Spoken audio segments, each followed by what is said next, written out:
ছেলে মেয়েকে দুনিয়াতে টাকা ইনকামের মাধ্যম বানাচ্ছেন, এটা টিকবে না, দুনিয়া পর্যন্তই শেষ, পরকালে যাবে না। দিন শিক্ষা দেন। এখন আবার যেটা প্রতিযোগিতা হয়েছে যে ছেলেকে আমেরিকাতে পাঠাতে হবে, ব্রিটেনে, ইউরোপে পাঠাতে হবে, ওখানে আরো বেতন বেশি।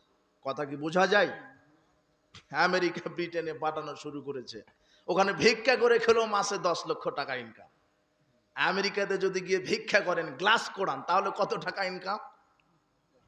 আমেরিকাতে পাঠাতে হবে, ব্রিটেনে, ইউরোপে পাঠাতে হবে। রাসূল সাল্লাল্লাহু আলাইহি ওয়াসাল্লাম বলছেন মুশরিক দেশে বসবাস করা যাবে না।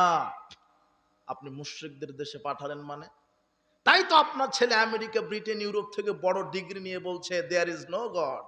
কি এর আল্লাহ?